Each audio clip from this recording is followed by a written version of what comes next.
we're going to be talking about 3 proven steps to becoming a sought after expert brand and scale your services business. As a way of background, I like to share a little bit about who I am and sort of how I came into this, so you guys understand sort of my perspective on this space of business growth and strategy, especially for service-based entrepreneurs. Like I said, I run a strategic advisory and consulting firm, heavily focused on professional services companies, and I run an accelerator for female CEOs. I'm also the founder of the U.N.I.Q.U.E Method, so I'm going to go through some of that within this presentation. But it really is a proprietary business growth methodology that I have developed over 20 years of experience to help individuals like you really start to scale your professional services expertise in a way, either if you're a solopreneur or you're in a larger sort of firm that you're creating. This methodology will really help you hone in on who you are, what you do best, how do you make yourself unique in the marketplace, and then how to amplify that in the market. And most importantly, I'm a mama of 2 little girls, Serena and Raina, an 11-year-old, almost 12 next week, and a 7-year-old, and 2 little COVID puppies, Brooklyn and Taji, who are the cutest things in the world. So let me tell you a little bit about my story.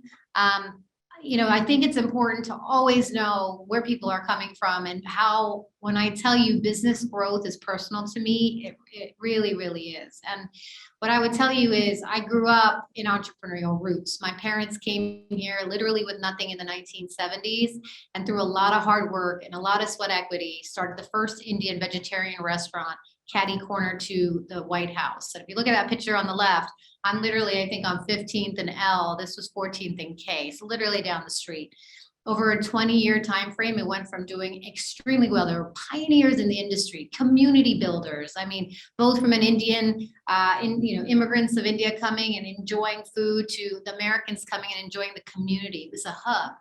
And I started working there when I was 12, 13 years old. And over a 20-year span, it went close to bankruptcy.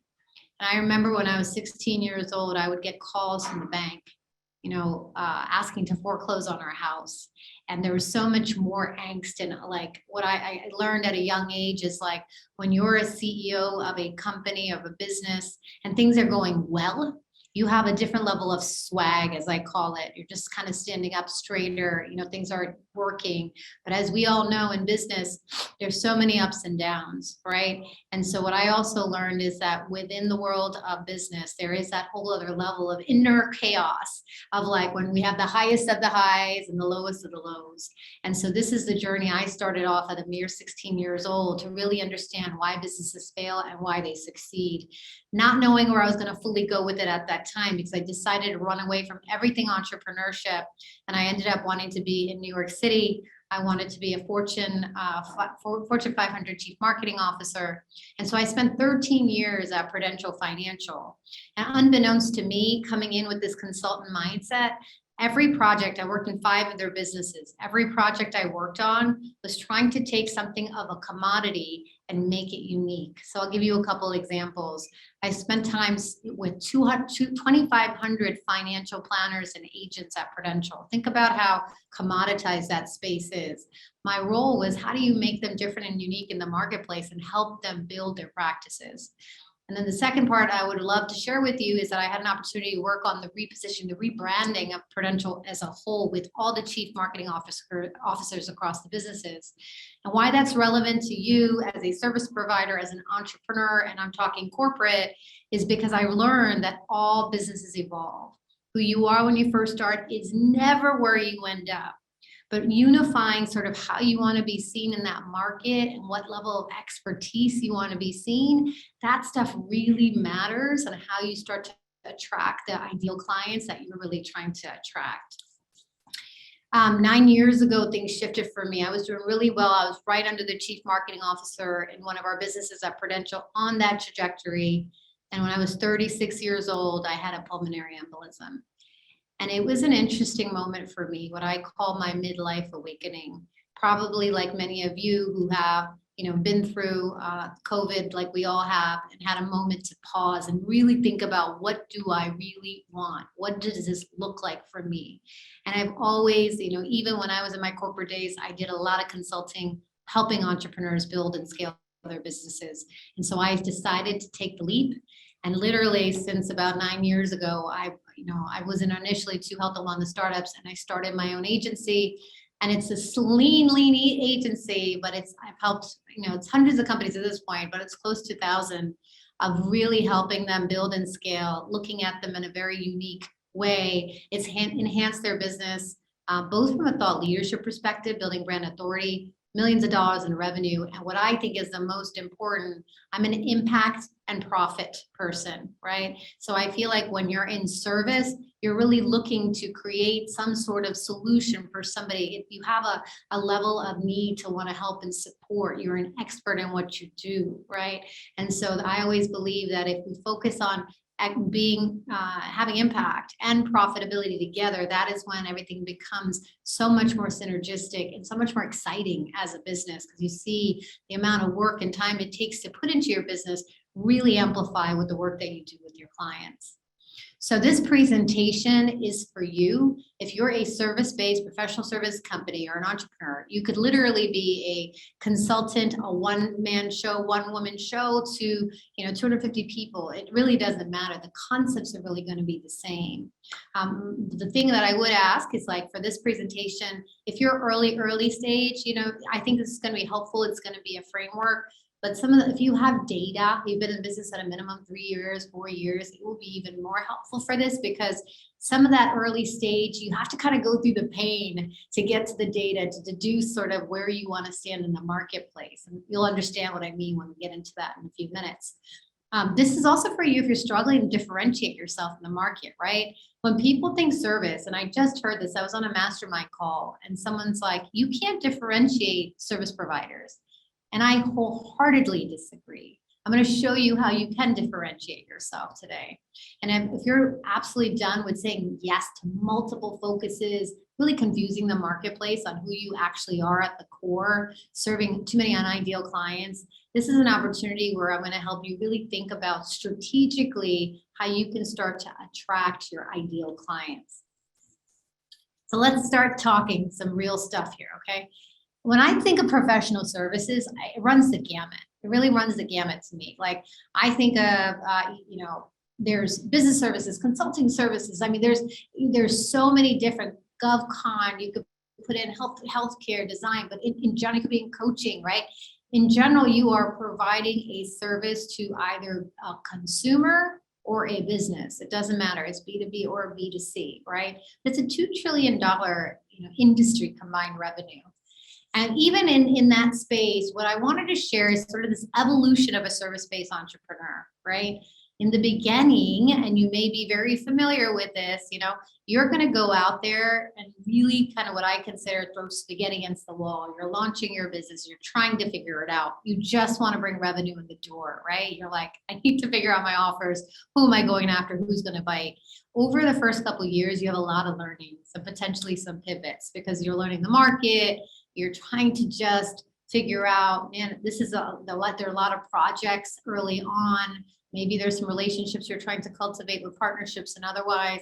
But if you stick to it, you will gain traction, right? 3 to 5 years in, it takes time, guys. I'm not a believer of overnight success. I don't believe in that. And I don't believe in being self-made. We all need help. We all need support, right?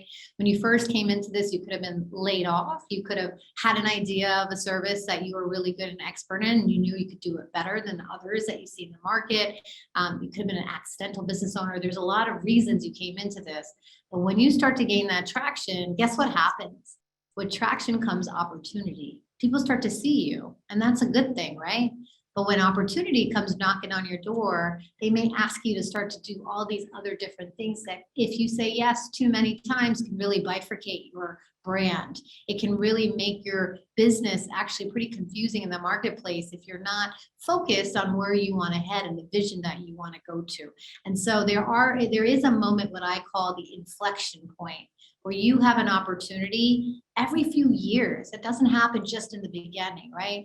What is it that who you want, like really, and we're going to talk about this. This is not a presentation on logos and brand identity. Okay. This is a presentation on what I believe has been missing for so long in the business environment, is where the business model and the brand meet. Right. And so I shared with you the reality of what the upward trajectory looks like. Here's the reality, right? Let's be real, right? I was on a presentation yesterday run by Katie Shannon and with some incredible other founders, and they were talking about embracing sort of this mental craziness while you're building a disruptive business. And I found it fascinating because, as you know, in business, there are highs and then there are a lot of lows, right? Because all of a sudden you lose a client. All of a sudden, your offer is not fitting. COVID happens. Who knew? Life happens, medical things. I mean, other things happen, right? And we all know the statistics. 8 out of 10 businesses fail their first 18 to 24 months. Half of them fail at 5 years. That's the inflection point that I'm really heavily focused on, is that, like, what's that first phase of strategic questions and strategic answers you need to decide on as the founder, as the CEO, to really help scale your business. And what I also been studying for a long time is when it's in the service-based environment, what has really stood out for companies that have made it, right? And how do you get there sooner? And this is kind of a lot of what I'm going to share with you in tidbits, right? There's a lot that goes into this, so I don't want to overwhelm you by any chance, but I want to give you real information. So 20 years, guys, 20 years of experience, lots of clients, lots of case studies, lots of research. I keep seeing patterns. I mentioned this to you before. Who you first start out in your business will never, ever be where you grow up. I mean, where you end up, right? So, but I've also seen these important findings, and I would love for you to just share in the chat if any of these resonate with you, because again, when you're in service, you have so much opportunity to go in different directions, but here's what happens. So one of the key findings that I've found that limit people in a service professional organization or a firm or as a solopreneur, right? They're scared to niche down, right? Niching is like that. Oh my God, how can you put me in a box? I'm supposed to serve millions. I don't want to be put in this box. I don't even know what a niche would be. I don't want to lead with that, right? I'm sure you guys are familiar. There's that fear of missing out. What if there's revenue coming in the door and I say no to it?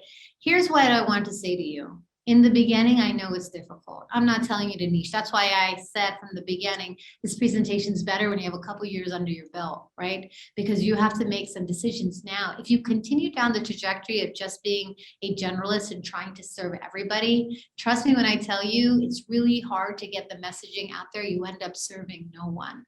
Not that you're not going to get business, guys. Not that you can't be successful even in the generalist space. I'm not saying that. But what happens is you become known as sort of, hey, this is the public relations person. This is this person. It's not getting into the go-to expert sort of space, which is really what starts to get you seen as a sought after expert, somebody your ideal client is seeking out. The second finding was that people are, there's a opportunity of better understanding your ideal client. When service-based providers come out with offers, a lot of times they're based on assumptions of things that either they have gone through, or maybe there's a small tidbit of clients or others that have gone through. And I would tell you, just think about this scenario. Your client of pre-COVID is not the same client anymore post-COVID. Things have shifted. Right? Last year, I spent a lot of time working on pivot strategies with companies because their entire client mindset has shifted. So how do you lead with, the struggle that they have now, the pain point with an offering? You can always lead with something and give them what they want. You want to give them what they want, but then give them what they need through your service and offerings. The third out of 5 findings for what limits service-based providers to scale and really help be seen as sought after is that they come across as oh my God, I do this, and I do this, and I do this, and I do this. And by the way, I do this too, right? And what happens is it's very understandably so when you hear one client say, hey, I need, not only digital strategy, but I need this and this and this. And you're like, oh, I got it. I can augment some staff or get an outsourced person or do this. And what happens over time is if you're not focused, you start actually without even realizing it, even if you're really, really good at what you do, you're discrediting your credibility.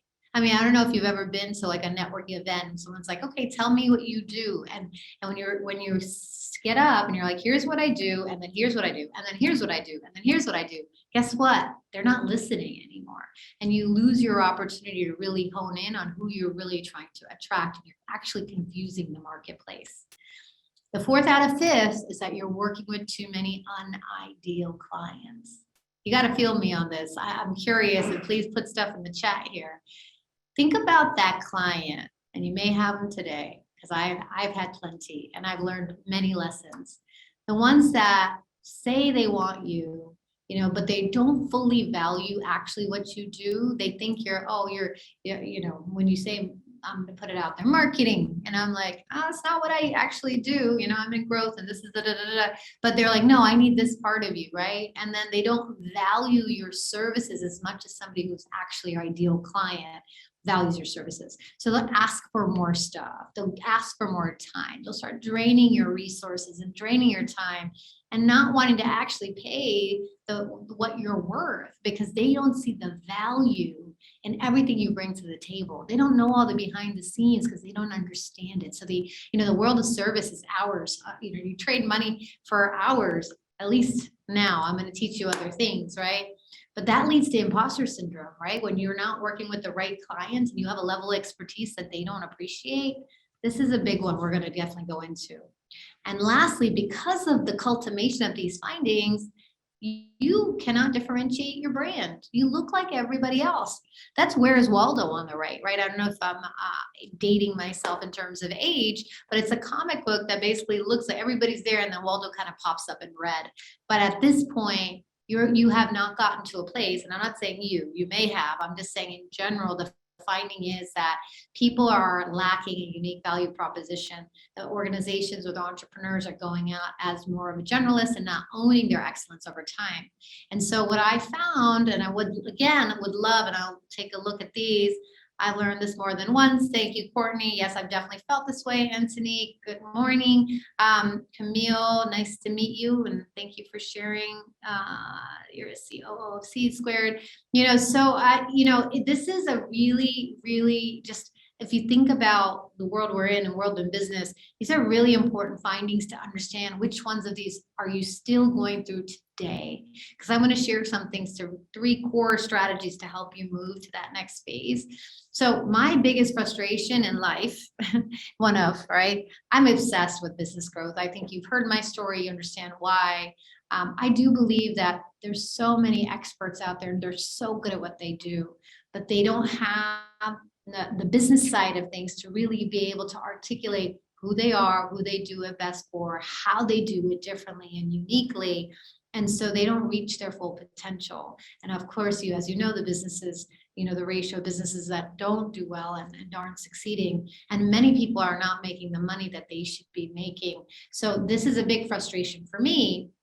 And what I realized is, man, there's such a missing link in the professional services environment, right? We have these sort of tools, and not even a lot of service-based people even look at them. But there's the business model canvas, just writing out who your key partners and your activities. It's sort of a known sort of canvas that people use for early stage and growth. The Lean Startup, we have Eric Ries. It's a great book. It's all about your minimal viable product or your minimal viable service.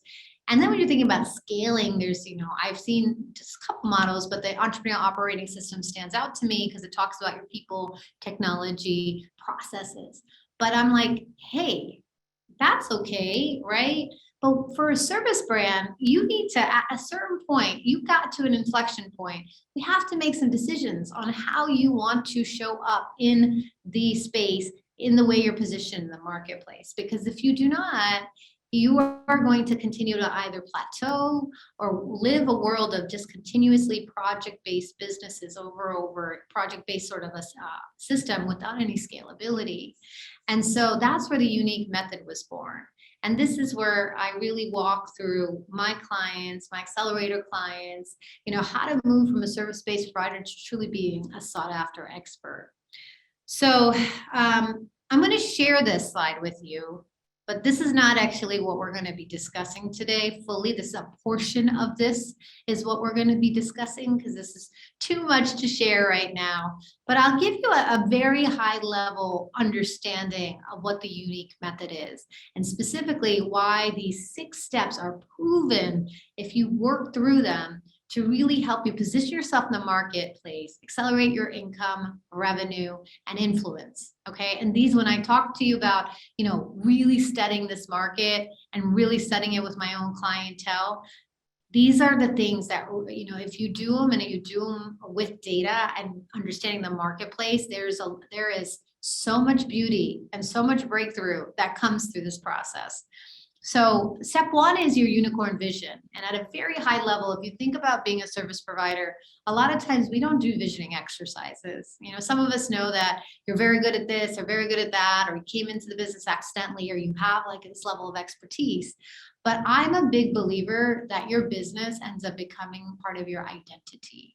And so as you guys know, as your businesses are doing well, again, your swag is up. When they're not, it kind of goes down. So if you have a bigger vision and your business is bigger than yourself, that is that step. It's so important to really understand the work that you're doing is, and if you do it right, you're helping that individual. If you're a B2C customer, right, a consumer, an individual consumer, help them thrive in life, or you're helping a business thrive. That's an amplification of really helping them. So your business is bigger than you. It's one thing I wanted to share. I think it's very important for you to know. 2 is niche positioning. So this is the process, and we're going to go through a little bit of that together, is who is really, really your ideal client. The ideal client, like profiles, like there's so many exercises out there. But why I again ask for some of you have been in business for at least 3-4 years, because now we can look at your data, we can look at your clients, we can start to see trends within that and say, wow, this is where myself or my company did really well for clients. These are the transformations that we created, right? And that's where number 3 comes to play, because this is such an important step that people miss, is how do you turn your service into a product? And I call it your intellectual property. And we're going to go into that in a few minutes, but that's really about owning your proven way, your unique way, your framework, your methodology of why you're different than anybody else in your industry. So those 3 are your unique identifiers. That's what I say. And on the right side of this, and I'm not going to go into too much detail, but think about it, that level of clarity. If you knew your vision, who you serve well, what's the transformation you provide, the pain points you solve for, then all the amplification becomes that much easier. Oh my God, content strategy. Oh my God, thought leadership. Man, I got to get my branding right. And the last part of this, step 6 for me, is such a critical piece is, I believe in organic marketing. I believe when you decide on a niche, you can really, really make some major waves with strategic partnerships and alliances that are mutually beneficial, not the regular networking and just going up and saying, hey, this is who I am, send me this. Because I tell you, referrals can kill your business. Bad referrals can kill your business, but I'm going to go into that in a few minutes. So enrolling your niche network is important.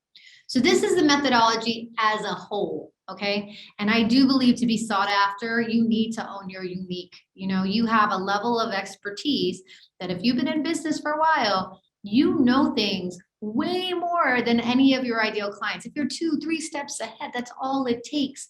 But we need to start to package it and think about what you do in a different way. Here is a little chart. I created it last night, but I think it kind of tells a story. And it's really an important one for you to think about. And I'd love you guys to think about this and add this to the chat. What I consider this is your unique expert levels, your expert indicators, right? So as I mentioned, when you first start out in business and service, many people start out as a generalist. I do it all. I'm in this field. I'm in facilities management. I'm in real estate. I can do it all. I do it all, and I do it all for everybody, right? Again, trying to get their feet wet. The second stage where I take a lot of my clients is from either level 1 to level 2 or level 2 to level 3. Is this level of specialty and niche, okay? I'm reframing the word niche, getting you guys to think about it differently. Niching really helps you go broader and more narrow, but your reach is so much bigger, right? And you can make a lot of money doing it. You can serve a lot of people doing it, and it's not boring and tedious. It doesn't have to be that way. But when you declare your niche, it really will help bring your business, especially in service, that much more clarity and that much more focus.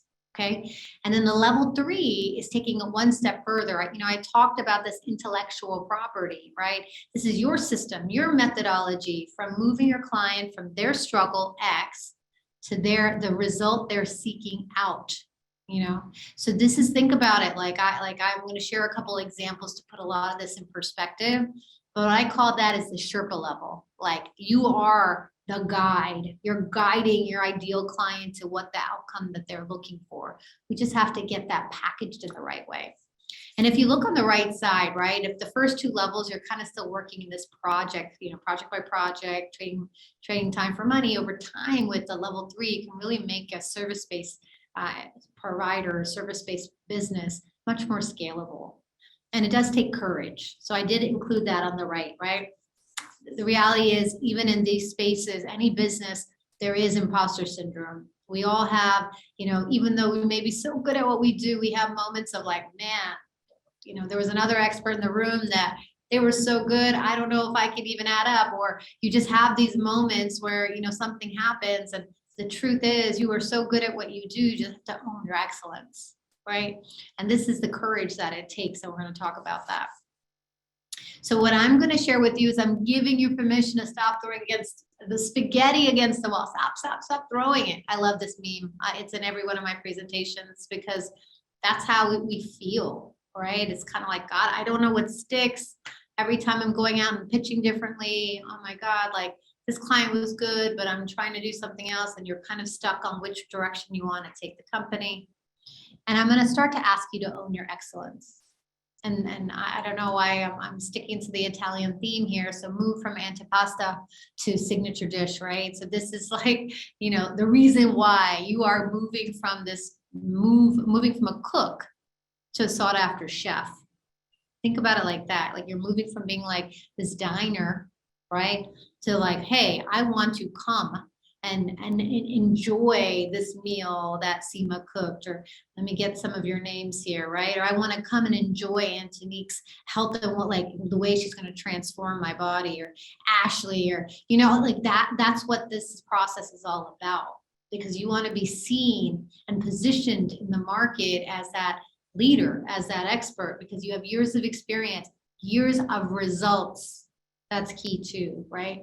Years of experience doesn't mean years of results. So we're going to talk about the distinction there. So now I'm going to get into the crux of the presentation. I take some notes. Some of this is going to be workshopping. I'm going to introduce the concepts, and then I'm going to ask you guys some questions, because I know you guys are busy, and I appreciate the fact that you're even on this call with me today, or in this meeting, the Zoom, right? I know this is day 5 of DC Startup Week, so I appreciate that you're here, but I know you're investing the time to do this for your business. So anytime I do a lot of these workshops, or I run my accelerator, I make sure that we have time for you guys to actually work on some of this stuff with me, so we can get some of this stuff done, or you can start to think about it in a different way. So step 1 is internal clarity. This is a really important step that I want you to start to think about. This is the concept of moving from a generalist to a specialist. And what does that entail?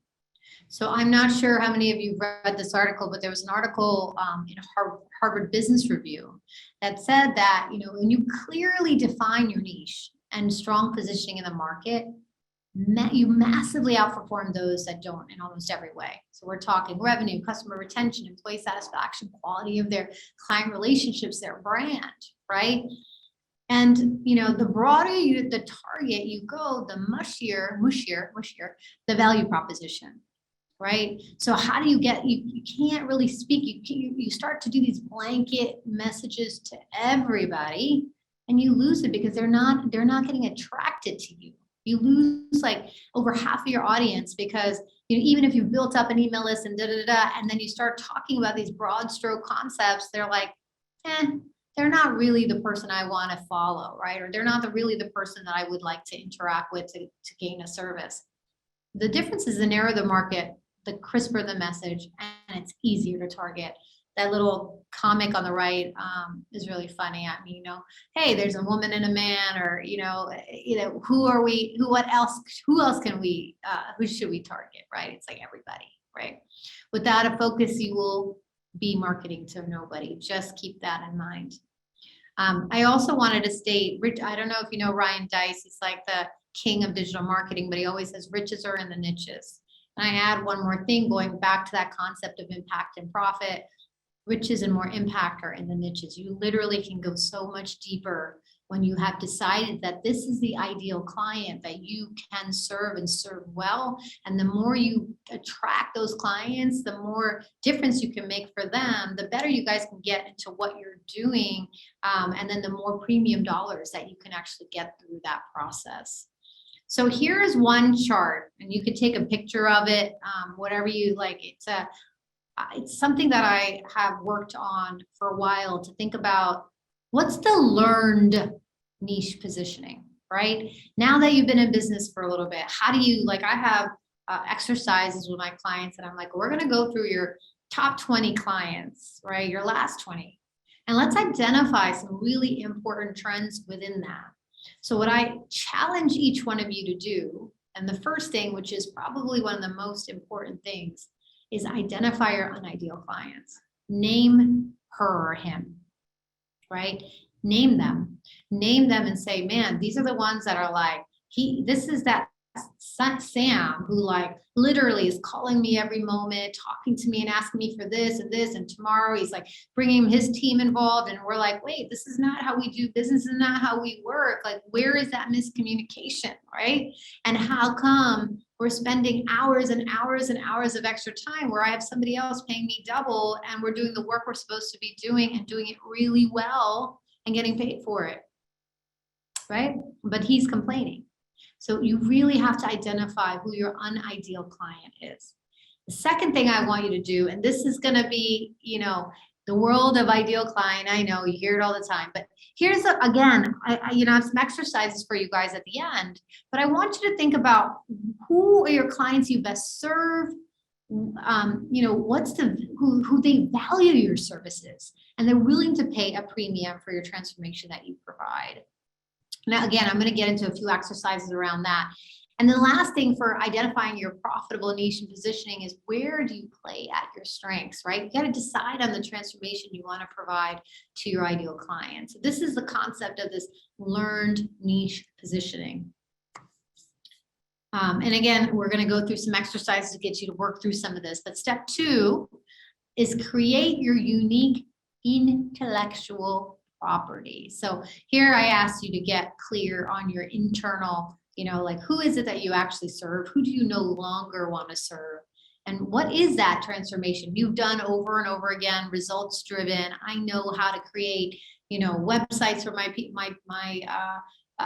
my clients, but they're not just websites. We create websites that truly are helping people position to be thought leaders, but also lead generating, and we've done that over and over again in different industries or whatever it may be. But this is something that is our core capability. It's the transformation that we see for the people that struggle with X, Y, and Z, right? So that's an easy way to say that. Now, creating your unique intellectual property is that cherry on top.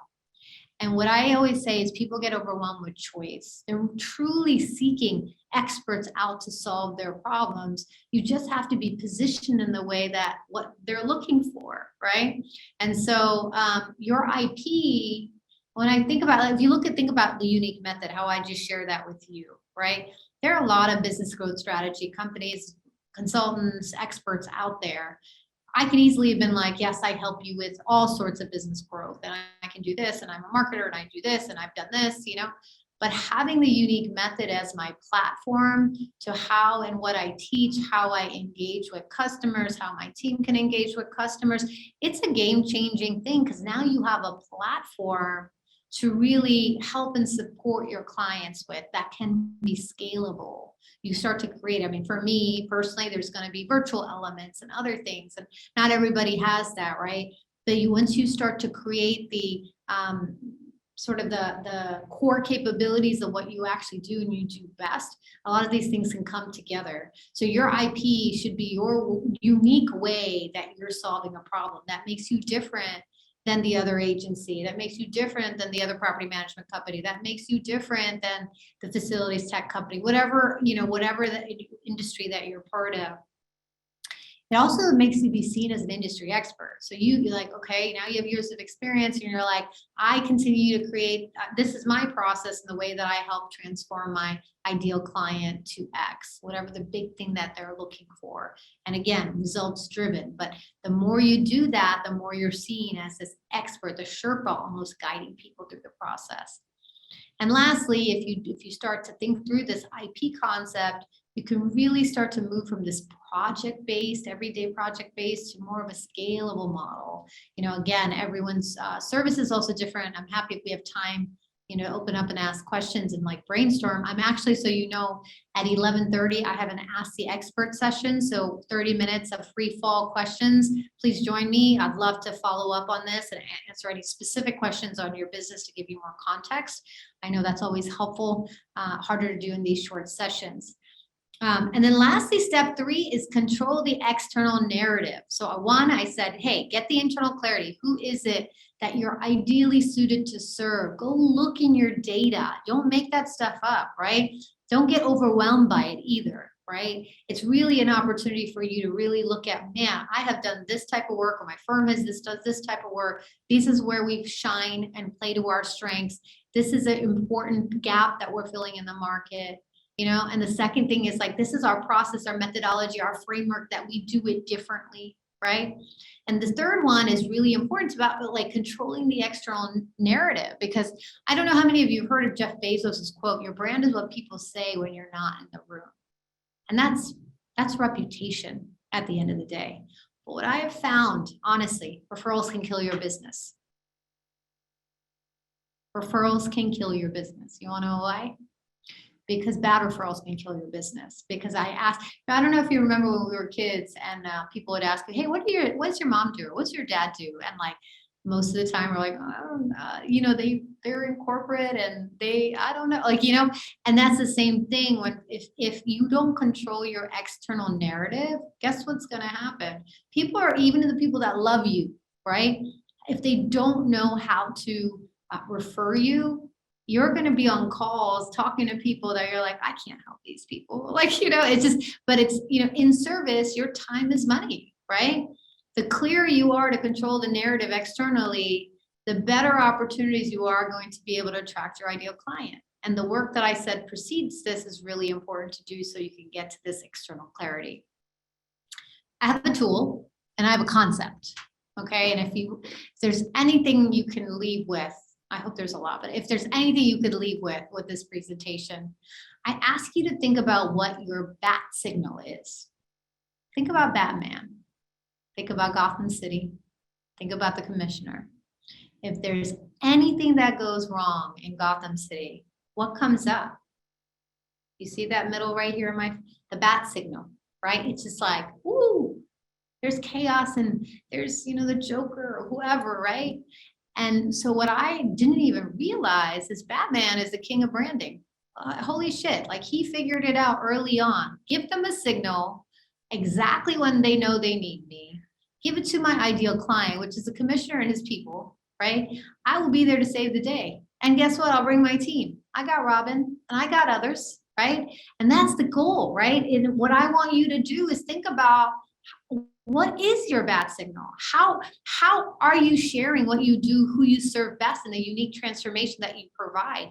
How are you doing that? Because if you were able to do that and share that with people, that this is the time you call me. I might be a marketing agency. I don't do all things marketing, right? It doesn't work that way. It's very hard to scale where every single opportunity you get is a project and is different. If you're really trying to scale what you're doing, we have to get you focused. We have to get you sort of thinking about sort of your own intellectual property, your packaging, your capabilities in a much more strategic way. I'm a strategy person. I've shared it. I've never been an agency person. I have real life experience personally with a lot of clients. I have corporate experience. I've never worked in a marketing agency.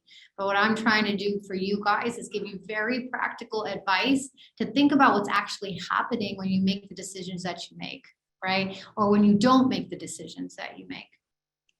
All right, so I have a few more minutes. I'm going to go through some case studies just to give you now context, right? I've talked a lot and apologize for that, but I hope this is helpful thus far. So here's a company. This is interesting, Motivate Design. And I went, so Motivate Design is a user experience company based out of New York City. I've known the CEO and founder for several years. When they first came out, they were like every other user experience research company in the market. And then they started creating through their experience. They're like, wow, we do research differently. We are not like a normal, we don't even believe in focus groups. We don't believe that that works at all. And they have a couple of TMs, if you look at us on the top, but Insider Insights is their concept where they go and they have this whole interviewing framework, which is like one-to-one. It's like a whole different system. But clients like Pepsi and Coca-Cola, all these other big clients are now leveraging their model because it's actually getting them the insights that they've been looking for and unbiased like it was in the regular day for focus groups. I believe professional services companies solve problems. Okay, and this is what I'm trying to get you. You guys solve real problems. I'm going to say the word hate. I know I always tell my kids that's a harsh word, but I hate when I hear, well, you're not in tech or you're not in this, so you're really not an entrepreneur, right? And I'm like, I get a little offensive or defensive with people in service because I'm like, you have no idea the things that we can solve with our level of expertise, right? And so this is a great example of that. Here's another one that I think is really, really, really important. A cool transformation here. I know the CEO of Yellowtail Training, it's called Yellowtail Tech. He, for years, had done Linux training and AWS or cloud training, and it was a platform where people can get certified. And he actually had a brick and mortar pre-COVID, and they were going to do a hybrid model post-COVID, but he decided, you know what? I have all these great instructors. I can do all this stuff online. It doesn't have to be in classroom anymore. And so the person on his left, just to give you an idea, is a competitor. And literally they do Linux training classes. They're selling features, right? If you go to the right, so Juby is his name, the CEO. He was like, you know, our model I've learned through the data that we help people best when they have no IT background and they want to get into the IT space. And guess what? Like if they go through this process, a 9-month certification in our coaching process, not only can we guarantee them that they're going to do well and pass, but we will get them their first high-paying IT job. So they created this recruiting arm through AWS and all these partners that they're getting 6-figure jobs after they go through this program. He also knows through the data that there's attrition in this program. There are only a certain amount of people that are going to pass at a certain place, but he knows if they do, they're committed and that will happen. That's his guarantee. It's transformational. I didn't have an IT background. You're telling me in less than a year, I'll have my technical degree and you're going to get me a 6-figure job? No brainer, right? This is one of the nonprofits that I've done a lot of work for and I found fascinating. So again, I'm impact and profit, but I'm impact and donor of profit, donor impact type of thing too. But this is a 35-year-old nonprofit focused on alleviating poverty all around the world. Guess what? They didn't know how to own their excellence. It was unbelievable to me that, they were doing all this incredible work and taking people in the most rural areas in different countries in Latin America, Africa, and Asia, and helping them become entrepreneurs or optimizing social enterprises. And so what we did with them is really allowed them to understand. They went from like 12 core capabilities to 3. And then this is their IP, what we call the U.N.I.Q.U.E Method, right? There are a lot of international development agencies out there. Now, when they go present to what they do and how they do it differently, this is what they do. Every time they go into a country, they have community assessment, overcoming immediate barriers, they use the U.N.I.Q.U.E Method as their standard of what they say, which is very differentiating compared to others in their market and helps them with the stories and the testimonials that they have really add value to that other side. And then last one I think I'm going to share is turning overwhelm into ease, right? So here is a real estate development company that really focus on real estate development company that focus on creating and going into B and C different neighborhoods in Philadelphia and Baltimore, and getting investors to come in and take them over, right? They would rehab them and otherwise. Over time, they realized that the people who they were looking to get investments in these properties wanted a turnkey approach. Give me a property, go turn it out for me. And what they did is they created this ridiculous turnkey approach.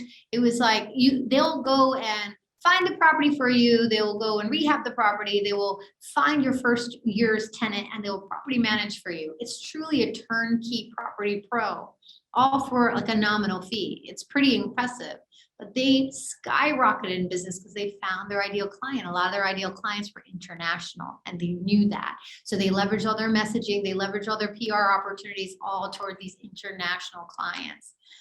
This is one last one. I love Selena Sue. I've been following her for years.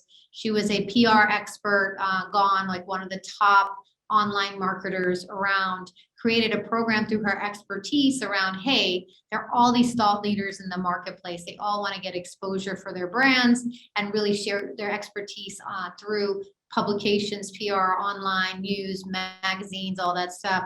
So she created a program called Impacting Millions. And over the years, it's done really, really well. But talk about packaging your IP in a way and actually impact and profit is really, I mean, she makes millions on every launch that she goes through. So these are just a couple testimonies. Like, I mean, for me, as I talk about, qualifications and thought leadership, I have to share this with you. I don't make this stuff up. This process actually works. These are actual clients who have gone through this process in a much more detailed way, right? And you guys can read through them. I don't have to go through them, but it's really important to share with you, like, there is a lot of opportunity in having these strategic moments and thinking about your brand and business in a different way to really make that impact and profit that you're looking for. So there are about 30 people left. I know some people had to go. I'm going to just keep going to the top of the hour because I don't have much going on. If you guys do, happy to drop off. But I just have like 2 minutes for each exercise if you will stay with me here. I'd love for you to take about maybe just a minute. Write down your top 5 clients you loved working with and your top 5 clients who paid you the most. Top 5 clients you loved working with and top 5 clients who paid you the most. And I'm going to do this in a speed round. I mean, this is just to start to give you an idea. We go much deeper than this, but that analysis of like, God, this is like the transformations I create. These are the people who paid me the most. What is that reconciliation? Where is that happy medium, right? Really just, again, this is quick and dirty right now. I just wanted to give you guys an opportunity to take this with you.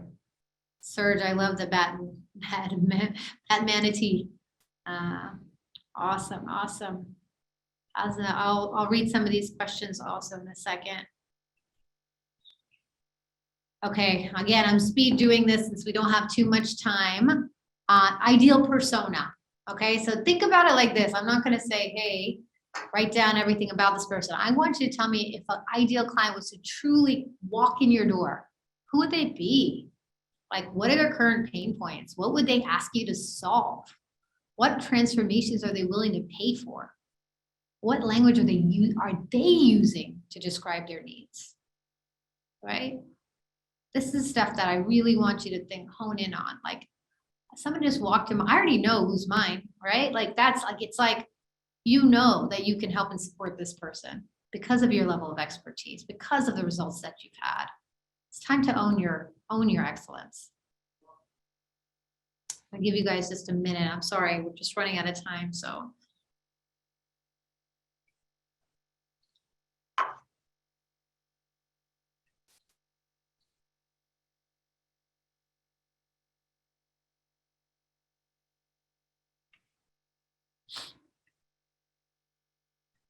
Okay. And take screenshots, anything that you guys need here, because I know it's important. This is the last one. Who's your unideal client, right? Who do you know you cannot serve well? Who's that problem child, that redheaded maybe I don't want to be biased. You could be black-headed hair, or you could be anything. Like anything. You could be bald. My brother's bald. Whoever that is, please, please, please, please stop serving them. It's hurting your business. I know sometimes you need the revenue and you think that it's like the thing. And if you need the revenue, I mean, of course, you got to do what's best for you, right? I'm never going to take that away. But a percentage of your business should be focused on that if you're going to do that. Please try to stay focused with those core decisions of who you are, who you ideally serve, what's your potential IP, and how you want to be positioned in the market. Those are really important things to think about, because if you start to serve too many unideal clients, you are going to say something and actually be executing on something different. And that's going to confuse the market. You're going to get bad referrals. It's a vicious cycle. Remember, successful marketing is attracting the people you want and repelling the people you don't. I don't know who said that. I have to give them credit. I love that statement. All right. So, summary, 3 important decisions. Who's your ideal client really, right? Like, try to stay away from the fear of niching. Try to stay away. It's crazy. Sometimes we just run away from that ideal client that we already know that's so easy to serve for us, and we could do it in our sleep because we're afraid. We don't want to be pinned in that space. We feel like we need more variety. I'm telling you, there will be variety. As you're trying to think about adding a lot of thought leadership on what you're doing and its scalability. I need you to reframe. You're going to help that many more people and make more money doing it. What is the transformation you uniquely provide to your ideal clients? This one's a big one. Leverage the data. What expertise do you want to be known for in the market, and for who? Last couple words. You're not building a brand for yourself anymore. You're building a brand that speaks to your ideal client. So we have a lot of generic words on our website, generic words on our social media, generic words on LinkedIn. Even your about section on LinkedIn should really just speak to your ideal client. It's like that, right? Start showing up like that expert that you are, and that, your ideal client can see that you're that person that can make that transformation they seek, because you really are. Okay, so with that, I am going to close it out. I am happy to do a 30-minute session for the first 5 people who email me at seema@disruptive.ceo. I would love to chat more about your business, see where you're at. Here's my Seema Alexander for LinkedIn. Love to connect on that as well. The website is disruptive.ceo. There will be a podcast coming, excited about that.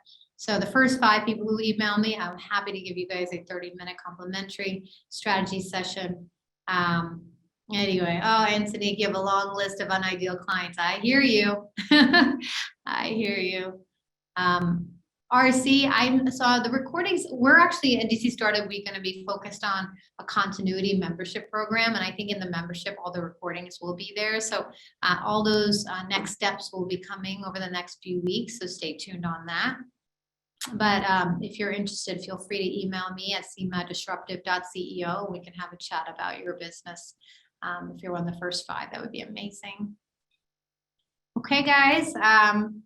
Thank you. Thank you so much. I hope this was helpful. I would love to hear. If you want, you can unmute and just tell me some takeaways. We have 4 minutes, from my end at least. You're welcome, Antonique. Hey, Seema, this is Christine Davies. How are you? Hey, Christine, how are you? Good. So can I share what's kind of top of mind for me from this? Yes, please. I think you're reminding me, I'm in a services business where we're trying to do, provide a new way of doing business, at least in the government affairs space, that we think would be relevant to a whole host of customer segments, right? Mm-hmm. So I'm thinking about like the Amazons and the Airbnbs and some of these other big kind of, services tech businesses.